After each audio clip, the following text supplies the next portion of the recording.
नमस्कार साथियों, स्वागत है आपका। और आज हम देखेंगे इंजीनियरिंग मैकेनिक्स के एमसीक्यू। क्योंकि अभी डिप्लोमा इंजीनियरिंग और इन सभी में ऑब्जेक्टिव टाइप जो है आपका क्वेश्चंस आंसर आ रहे हैं, क्वेश्चंस आ रहे हैं एग्ज़ाम में। क्योंकि आरजीपीवी यूनिवर्सिटी ने अभी ऑनलाइन एग्ज़ाम लेने का इस बार से वो रखा हुआ है। तो जो इंजीनियरिंग मैकेनिक्स है उसके कुछ एमसीक्यू लेके आया हूँ मैं, जो कि आने वाले एग्ज़ाम के लिए बहुत ज़्यादा इम्पोर्टेंट है। ठीक है दोस्तों, तो चलिए शुरुआत करते हैं हमारी वीडियो की।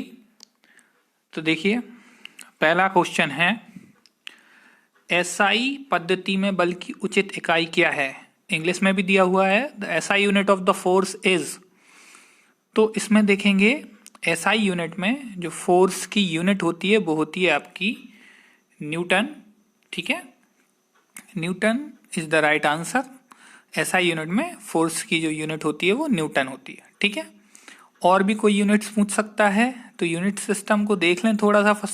फर्स्ट यूनिट में जो आपका यूनिट सिस्टम है उसमें आप देख लें कि लेंथ को किस चीज़ से दिखा रहे हैं, क्या दिखा रहे हैं, मीटर से दिखा रहे हैं कि सेंटीमीटर से दिखा रहे हैं, है ना। तो एसआई में मीटर सिस्टम यूज़ किया जाता है और सीजीएस में सेंटीमीटर सिस्टम यूज़ किया जाता है। ठीक है, अभी नेक्स्ट क्वेश्चन है, देखिए, किसी बिंदु पर एक बल का प्रभाव निर्भर करता है। ठीक है ना, इंग्लिश में भी दिया हुआ है, the effect of a force depends on. तो किसी भी फोर्स को अगर आप डिफाइन कर रहे हो तो क्या क्या चीज़ें होना चाहिए, आपको पता क्या क्या चीज़ें होना चाहिए, या उसका इफेक्ट कैसे आपको पता चलेगा। ठीक है ना, तो उसके लिए आपको 3-4 ऑप्शन दिए हुए हैं। पहला ऑप्शन है कि उसके डायरेक्शन पे, है ना। सेकंड ऑप्शन है उसके मैग्नीट्यूड, मतलब उसका जो भी वैल्यू है उस पर। तीसरा ऑप्शन है on the position of the line of the action. ठीक है ना, तो जो उसका जिस डायरेक्शन में वो काम वर्क कर रहा है, जिस डायरेक्शन में वो लग रहा है, उसका लाइन ऑफ एक्शन। और फोर्थ ऑप्शन है आपका ऑल ऑफ द अबव। तो देखिए, जब हम किसी फोर्स को डिफाइन करते हैं या उसके कैरेक्टरिस्टिक्स हम देखते हैं तो हमको ये तीनों चीज़ें, जो ऊपर के 3 ऑप्शन हैं, ये तीनों चीज़ों की ज़रूरत पड़ती है। पहला उसका डायरेक्शन, दूसरा उसका मैग्नीट्यूड, और तो तीसरा उसका लाइन ऑफ एक्शन की पोजीशन। ठीक है, तो इसका जो सही ऑप्शन होगा, सही आंसर जो होगा वो होगा आपका D, all of the above. अब आते हैं हम नेक्स्ट क्वेश्चन पे। देखिए, फिर क्वेश्चन दिया हुआ एक, वे बल जिनकी क्रिया रेखाएं एक ही समतल में होती हैं निम्नलिखित बल के नाम से जाने जाते हैं। ठीक है ना, तो इंग्लिश में क्वेश्चन पढ़ के बट सुना देता हूं मैं एक बार। Those forces whose line of action are the same plane, the names of the following forces are known as. तो ये ऑप्शन होंगे आपके, देखिए, एक ही प्लेन में है तो उसका जो सही जवाब होगा वो होगा आपका ए, समतलीय बल या कोप्लेनर फोर्सेस। ठीक है, अगर अलग अलग प्लेन में है तो वो नॉन कोप्लेनर हो जाते हैं। ठीक है ना, अगर एक ही पॉइंट पे आके मिल रहे हैं तो वो कॉन्करेंट फोर्स हो जाते हैं, अलग अलग पॉइंट से निकल रहे हैं तो नॉन कॉन्करेंट हो जाते हैं। ठीक है, अलग अलग जो है फोर्सेस की वो डेफिनेशंस हैं। फोर्स सिस्टम जब पढ़ेंगे, फोर्स सिस्टम में आप देखेंगे कि कोप्लेनर फोर्स क्या होते हैं, नॉन कोप्लेनर फोर्स क्या होते हैं, कॉन्करेंट फोर्स क्या होते हैं, है ना। कॉन्करेंट फोर्स को संगामी बल बोलते हैं हिंदी में, और नॉन कॉन्करेंट को असंगामी बल बोलते हैं। ठीक है, तो ये अलग अलग चीजें हैं, इन पे क्वेश्चंस बनते हैं, बहुत ज्यादा चांसेस हैं पूछे जाएंगे, तो इसको भी अच्छे से टॉपिक को देख लें। अगला है उसी पे, फोर्स सिस्टम पे ही है एक ये क्वेश्चन भी। इसमें दिया हुआ है, बे बल जिनकी कार्य रेखाएं एक ही बिंदु से होकर गुजरती हैं किस नाम से जाने जाते हैं। ठीक है ना, तो देखिए, एक ही बिंदु से अगर होके गुजर रही हैं तो वो फोर्स, मतलब मैंने अभी थोड़ी देर पहले ही बताया था कि एक ही पॉइंट से निकलने वाले फोर्स या एक ही बिंदु, इसमें लिखा हुआ है मतलब एक ही बिंदु से निकलने वाले सारे फोर्स क्या होंगे, कॉनकरेंट फोर्स कहलाते हैं। तो इसका भी राइट आंसर जो है वो ए है। ठीक है ना, कौन करंट फोर्स जो हैं जो कि एक ही पॉइंट पर आकर मिलते हैं या एक ही पॉइंट से निकलते हैं। ठीक, अगला देखते हैं, वे बल जिनकी क्रिया रेखाएं एक ही समतल में होती हैं तथा एक ही बिंदु पर मिलते हैं, ठीक है, उन्हें क्या कहते हैं। देखिए, इसके पहले जस्ट हमने दो क्वेश्चन देखे थे, तो एक में था एक प्लेन से निकलने वाले और एक में पॉइंट में मिलने वाले। तो जो प्लेन से निकलने वाले थे उनको हम बोल रहे थे कोप्लेनर फोर्स, जो एक ही प्लेन के फोर्स थे, और एक ही पॉइंट पर आकर मिल रहे थे उनको हम बोल रहे थे कॉनकरेंट फोर्स। तो अभी इस क्वेश्चन में दोनों चीजें हैं, तो क्या हो जाएगा आंसर? आंसर इसका हो जाएगा समतलीय संगामी बल या कोप्लेनर कॉनकरेंट फोर्स। ठीक है, मतलब जो फोर्स हैं वो एक ही पॉइंट से निकल रहे हैं और एक ही प्लेन में है, ठीक है ना, एक ही तल में है, तो उनका जो सही जवाब होगा वो होगा आपका coplanar concurrent force. The next question is those forces which meet at the same point are called. देखिए, जो भी फोर्सेस हैं अगर वो सेम पॉइंट पर मीट कर रहे हैं, इसके पहले जस्ट डेफिनेशन बताई थी, सेम क्वेश्चन उसी से उठा लिया गया है, तो वो कौन से फोर्स होंगे? हिंदी में भी क्वेश्चन लिखा हुआ है ऊपर, पढ़ लें। तो देखिए, एक ही पॉइंट से निकल रहे हैं ना, तो उनको अभी मैंने जस्ट बताया आपको, वो होंगे आपके कॉनकरेंट फोर्स या संगामी बल। ठीक है, नेक्स्ट स्लाइड पे आते हैं। नेक्स्ट क्वेश्चन है, तराजू का एक पल्ला 3 रस्सियों से एक बिंदु पर टंगा हुआ है, किसका उदाहरण है? देखिए, आपने तराजू अगर देखा हो तो उसमें भी सारे जो डोरियां रहती हैं, जो रस्सियां लगी रहती हैं, वो एक ही जगह पे बंधी रहती हैं ऊपर, है ना।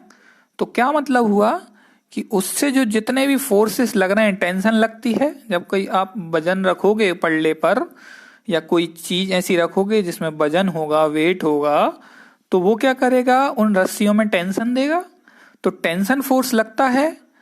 अगर 3 रस्सियां हैं तो 3 पे, 4 हैं तो 4 पे, है ना।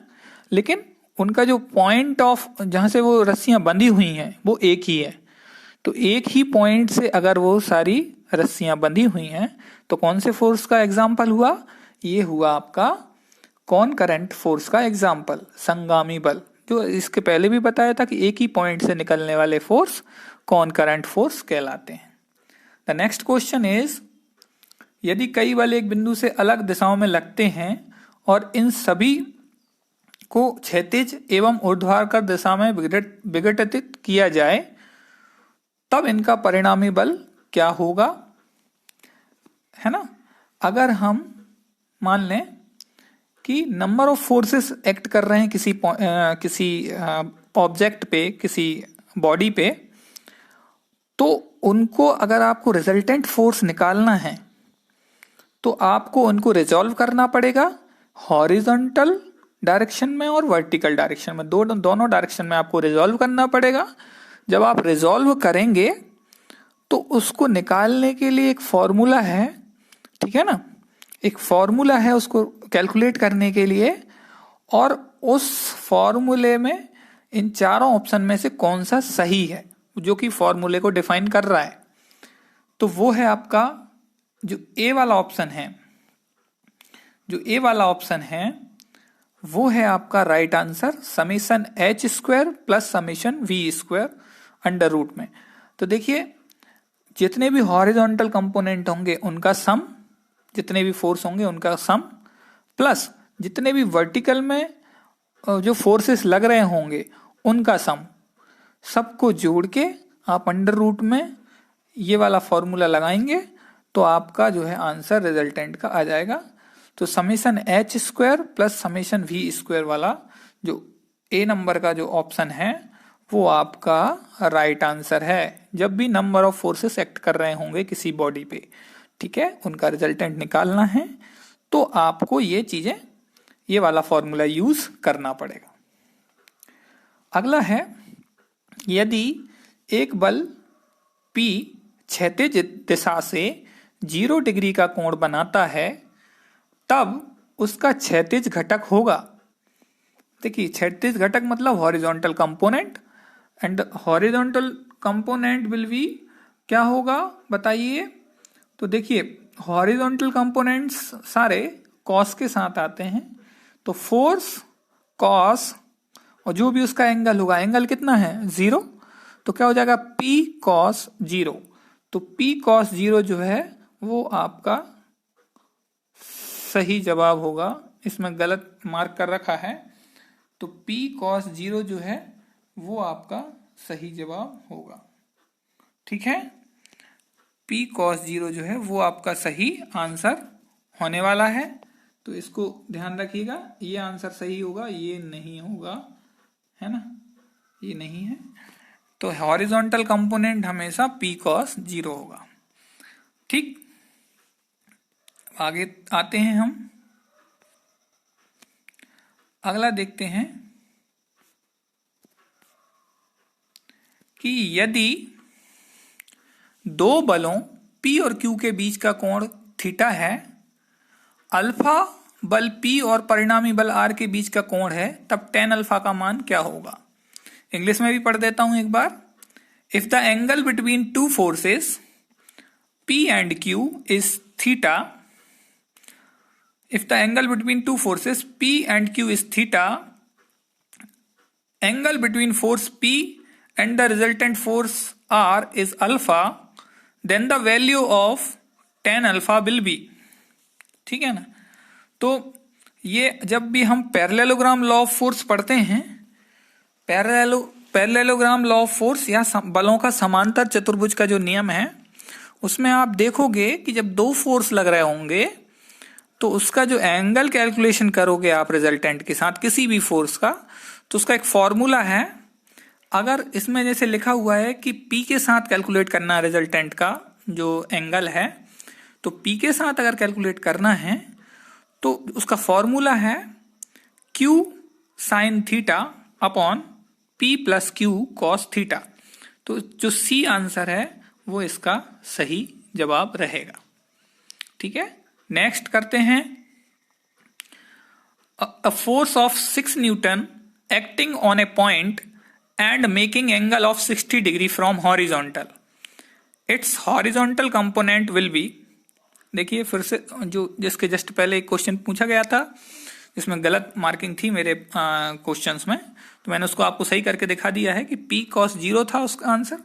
तो इसका भी क्या होगा, इसमें भी हॉरिजॉन्टल कंपोनेंट पूछा है, तो अगर हॉरिजॉन्टल कंपोनेंट पूछा है तो हॉरिजॉन्टल कंपोनेंट को आप कॉस के साथ लोगे। फोर्स दिया हुआ है 6 न्यूटन, तो 6 न्यूटन का फोर्स है कॉस, और एंगल कितना दिया हुआ है 60 डिग्री, तो क्या हो जाएगा 6 cos 60। तो इसका सही आंसर जो होगा वो होगा 6 cos 60। ठीक है, अब आते हैं हम नेक्स्ट क्वेश्चन पे।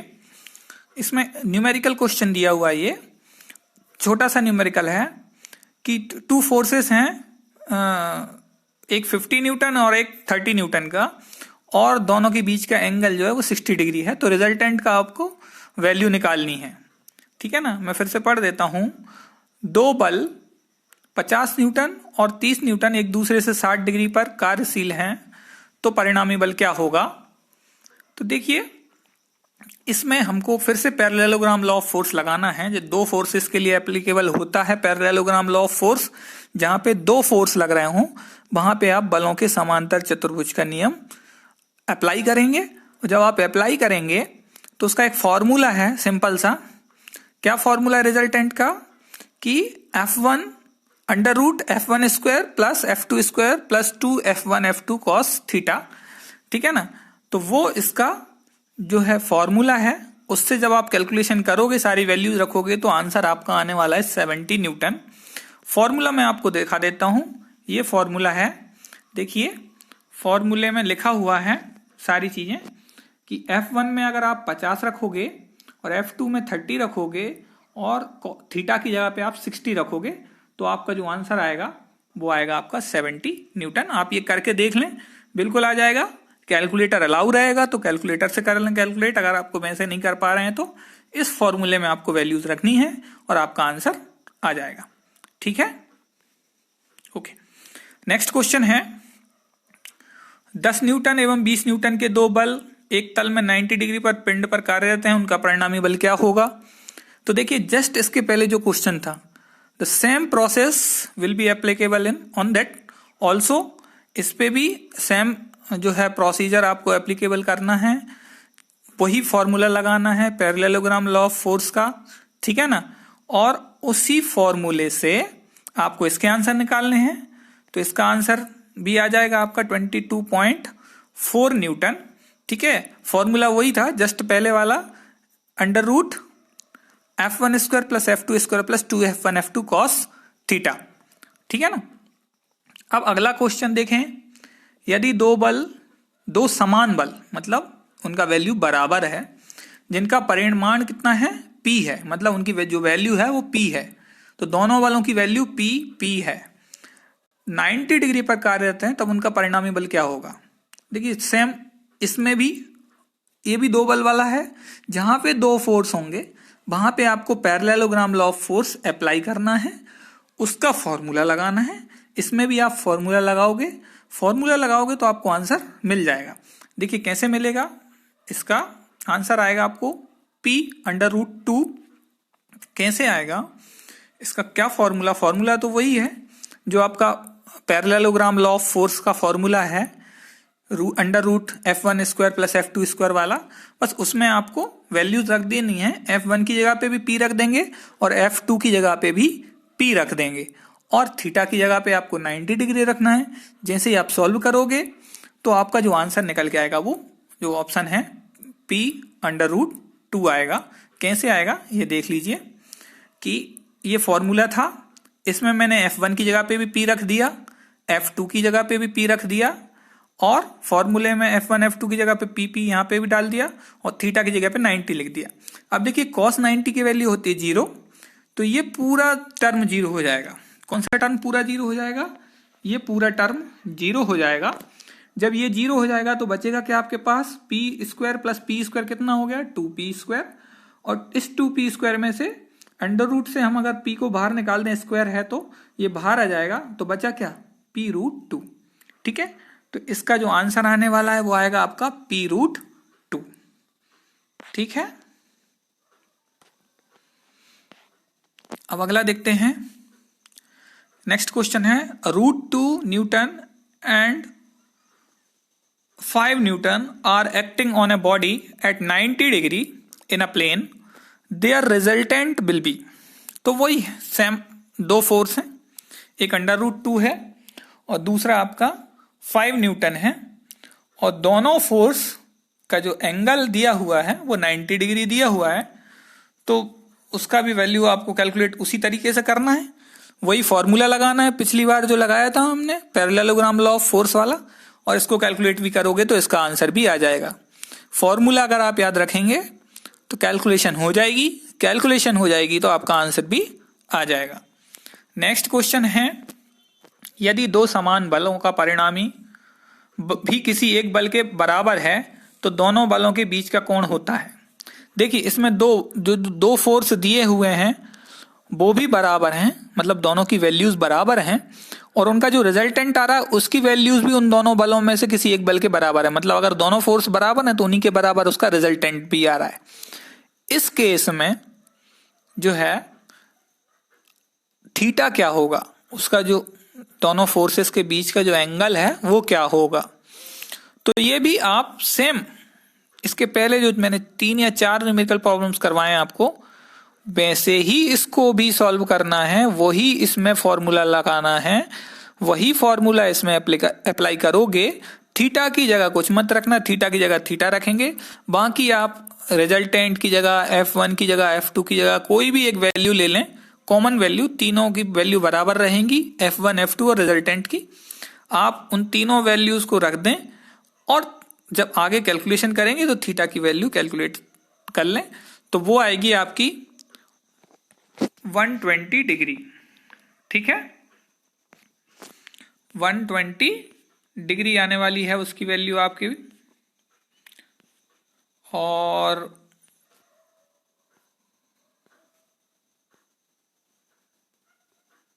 ठीक है 120 डिग्री आने वाली है इसकी वैल्यू। अब नेक्स्ट क्वेश्चन देखेंगे, देखिए सदृश समांतर बल होते हैं। अब सदृश या लाइक पैरेलल फोर्स उनको बोलते हैं जिनका की डायरेक्शन कैसा होता है, सेम होता है ना। तो जब भी आप पैरेलल फोर्सेस को क्लासिफाई करेंगे तो वो दो टाइप्स में आते हैं। एक आते हैं आपके लाइक पैरेलल फोर्स, दूसरे आते हैं अनलाइक पैरेलल फोर्स, ठीक है ना। तो लाइक पैरेलल फोर्स वो होते हैं जिनका डायरेक्शन सेम होता है, सारा डायरेक्शन, सारे फोर्सेस का डायरेक्शन एक ही दिशा में होता है। और अनलाइक में वो होते हैं जिनका की डायरेक्शन अपोजिट होता है। एक अगर फोर्स ऊपर की ओर लग रहा है तो दूसरा फोर्स नीचे की तरफ लग रहा होगा, तो ऐसे फोर्स अनलाइक कहलाते हैं। तो यहाँ पे सिंपल पूछा गया है कि लाइक पैरेलल फोर्स क्या होते हैं, तो उनका डायरेक्शन जो है वो सेम रहेगा। तो इसका सही जवाब होगा कि हुज डायरेक्शन इज सेम, ठीक है ना।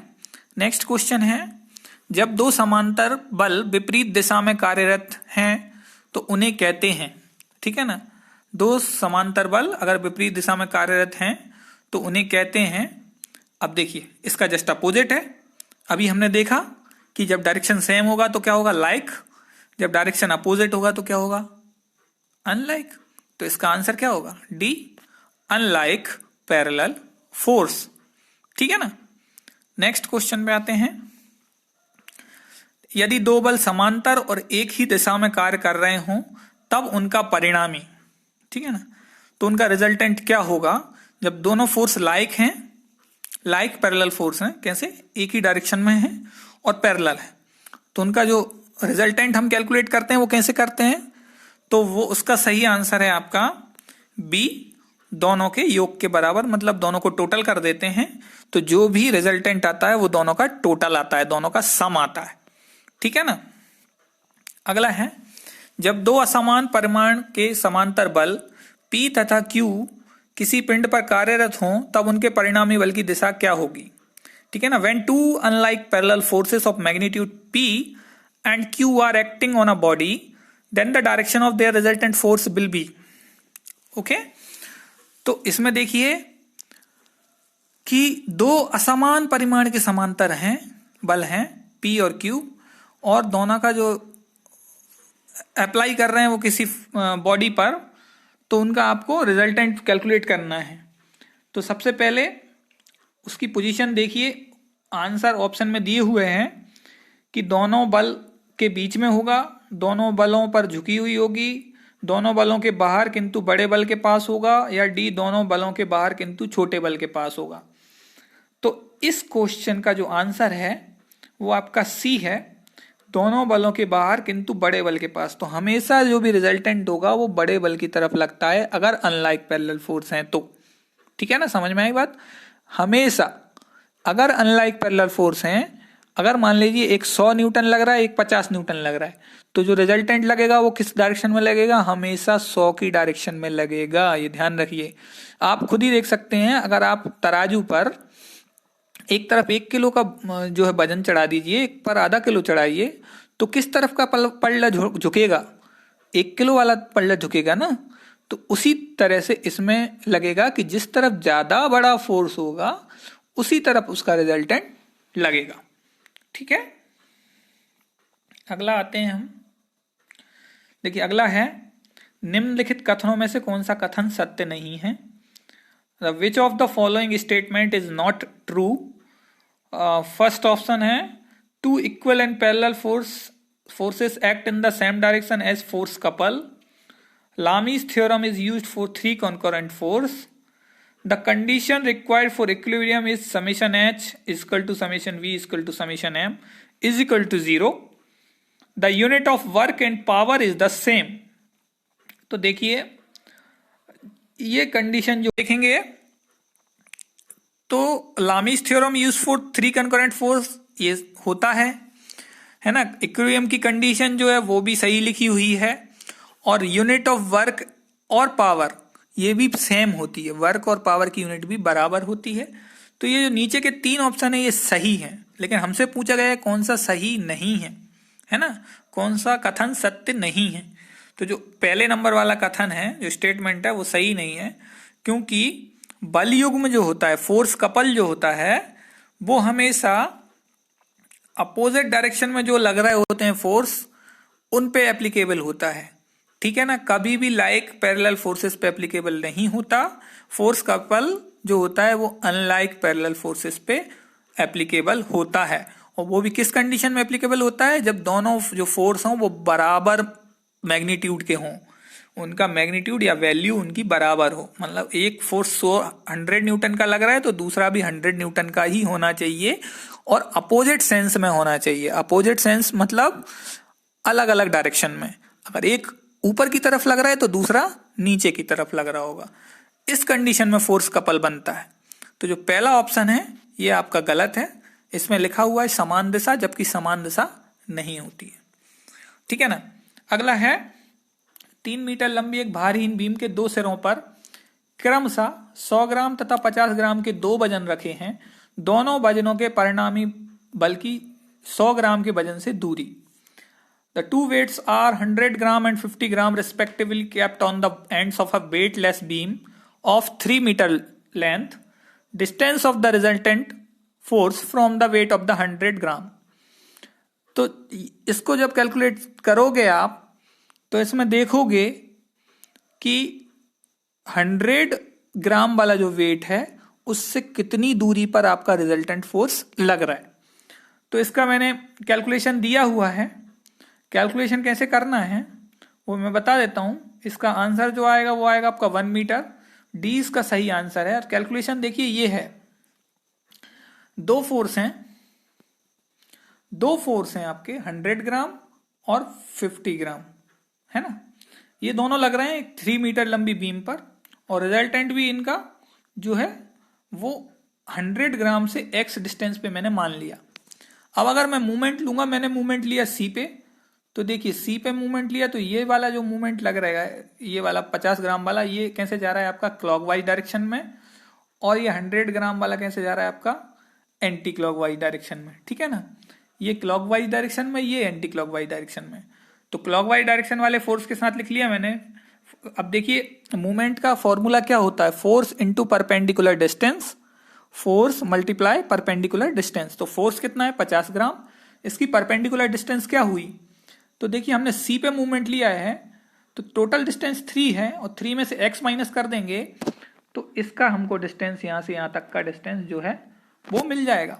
तो ये डिस्टेंस कितना आएगा, ये वाला डिस्टेंस जो कितना आएगा 50 ग्राम से सी तक का, तो वो हमने लिख लिया 50 इंटू 3 माइनस एक्स। 3 में से x को माइनस कर देंगे तो डिस्टेंस आ जाएगा। और फिर हमने एंटी क्लॉकवाइज वाले को इस तरफ लिख दिया, कितना 100 इंटू एक्स, क्योंकि ये 100 फोर्स हो गया, इसका परपेंडिकुलर डिस्टेंस x हो गया। कैलकुलेट कर लीजिए, कैलकुलेट करेंगे तो x की वैल्यू आपकी 1 मीटर आ जाएगी, ठीक है। तो जब भी मूवमेंट निकालोगे तो मूवमेंट का कैलकुलेशन कैसे करना है वो मैंने यहाँ पे आपको दिया हुआ है। तो इस तरह इसका जो है आंसर आ जाएगा। अब क्वेश्चन है बल युग्म शब्द का अर्थ है, तो अभी जस्ट इसके पहले बताया था।